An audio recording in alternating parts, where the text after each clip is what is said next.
Welcome to OM Report by Andre Alpa, your interview-focused podcast on topics from online marketing to internet startups. So we're here with Dixon Jones. Dixon, what are you doing? Hi, I'm the marketing director at Majestic SEO, which is a large link database. So we have about 3.2 trillion links at the moment.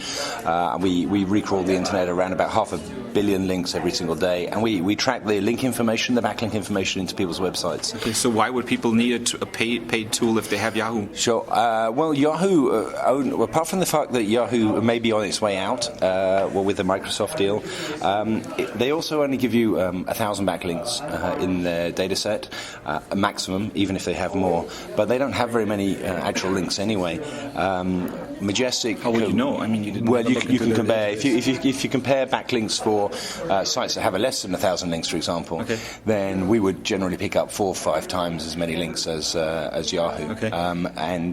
Of course, we don't make the decision for you as to which links are good and which ones are bad, okay, but we provide all the information. Yahoo does that? Well, I think Yahoo. I don't know what Yahoo's doing now. I can't speak for Yahoo, but I do know that Yahoo Site Explorer is not the tool it used to be, and so now you really should be looking at either using our tool or Linkscape's tool. Okay. And on both counts, we have a much larger database than anybody else. Linkscape is the SEO stuff, right? SEO Moz, yeah. So, yeah. Okay. They have some cool tools too. Okay. Yeah. And do you know how big their database is compared to yours? Yes. It's they kind of use slightly different measurements, but they have, we think, 200 billion URLs or something like that, okay, to our links to our 3 trillion links. So I mean, there's a big difference. We think there's a big difference. Yeah. Where we are similar. They also seem to have quite a cute database, but they're not. It's obviously not open, right? It's still small in comparison. So size is one thing.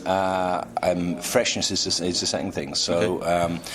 We have a smaller database around about the same sort of size as Linkscape's, and Linkscape's is quite a lot bigger than Bleco's from what we can establish. We think that Linkscape has much more than Bleco. Okay. We have one now that's a similar sort of size to Linkscape, which we call our Fresh Index, and we update that information every day, right? Which is kind of cool for people that are really sort of wanting to find the new links to a competitor's website or even to their own site. But also it could be used for media mentions and that sort of thing. If somebody suddenly talks about your website in the back end of Uganda or somewhere like that, because you've had a power plant failure or something there, then that you could use it for that sort of information. But your tool is really focused on the backlinks, right? I mean, it's not like you could do anything with the tool. It's like kind of you said you made a decision and focus it on this area.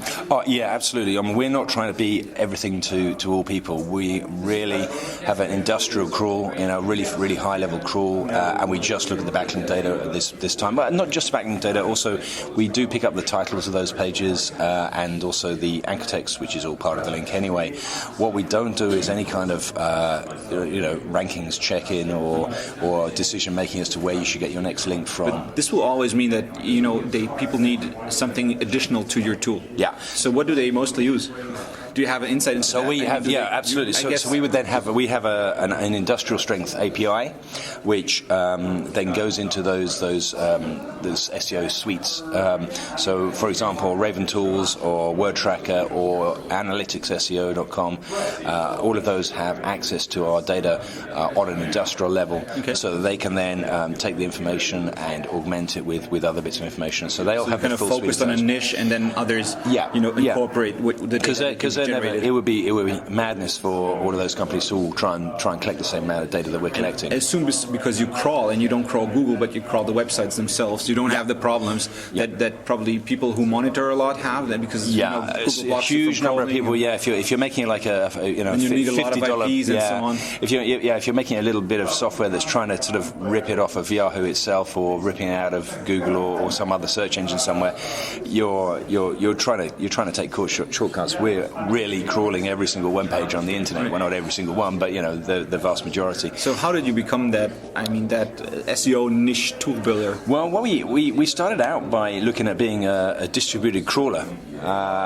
which is so what we did was we found hundreds of people around the world that were interested. Were you scraping websites and creating no, spammy content? Or why were you crawling the website? So we were trying to create a search engine without building all the infrastructure that's needed for a search engine. So what we got was hundreds of people around the world who were doing the crawling on their computers and on their small ISPs and that sort of stuff. So they were using their spare bandwidth, and that still happens to this day. Although we now have our own crawlers. Why would they let you crawl from there? So they'll crawl from there because they have an incentive. They have a whole game going on who can crawl the most pages out of their teammates. So that's a different side of the equation. So it's like a historic thing. Yeah. So, but it meant that we were getting so much data, we found that we couldn't store it all. So we couldn't make a search engine out of Alex's front room when it started, But we had created the crawl, so now we can crawl as aggressively as Google, and if that was a pain point, we could do more. So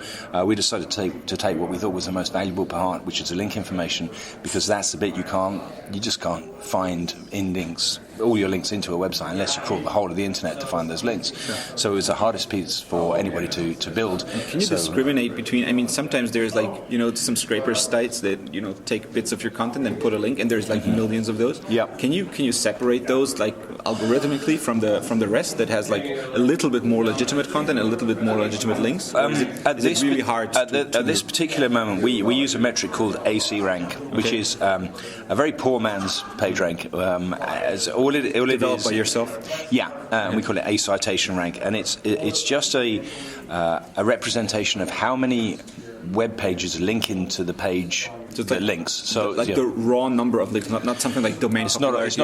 It's a number referring domains that link into a page. Okay, so it's domain popularity. Yeah, domain popularity, it's an algorithm. Is it linear or no? It's a log scale. So it's log scale going from for no apparent reason from 0 to 15. I don't know why 0 to 15. But you set it up, so you must know. Hey, I didn't set it up. Alex set it up, and I don't think it was his best.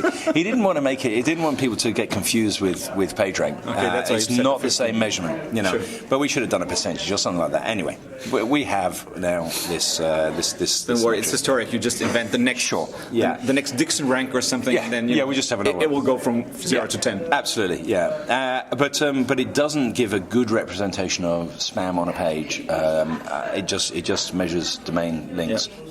So it can be manipulated, and you can find things that are poor, but less so in the fresh index, because all of those kind of tactics were set up years ago. Sure. And now our crawl is much more intelligent. We used to crawl just every single page, but now every day we crawl the important pages, and so the BBC are not going to link to to a spammy site. So you decided similar to a trust rank, from a root source where you'll crawl with priority, or do you try to find the unhealthy ends and then stop there? We do crawl pretty deep, but now we are more intelligent. So what we will do is we will go back to the important pages every hour and start again, because those pages are continually generating content, and then less important pages every 3 hours, and then every day, every week, every month, whatever.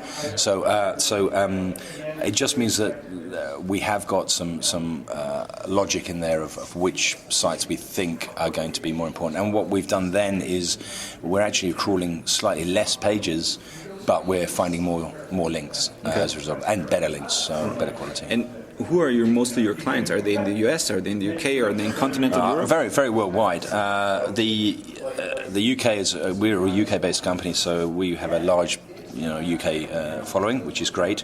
Obviously, here in the US, we're getting a bit of a name for ourselves, but we're picking up clients. That's the first time for you in the conference. No. I've talked with a booth. I've talked in the conference for So way how's the experience having a booth in a conference? It's hard work. I thought having the booth was the easy way to do it. Is it more people approaching? No, are they asking more? No, it's more that you just have to stand up all day. So you never had a booth at all before? No. Okay. So first time at the booth, and then it was the SES New York. Yeah, I mean, that's not quite true. We took had a booth earlier on this year in Israel. Okay. At SpinCon in Israel, and also Think Visibility in London. So it's kind of couple of little practice ones there before having the major one here. But I mean, it definitely works. You've got to be in the right audience. But talking is for me has been a very, very powerful way of getting out to the market and speaking at events. And that was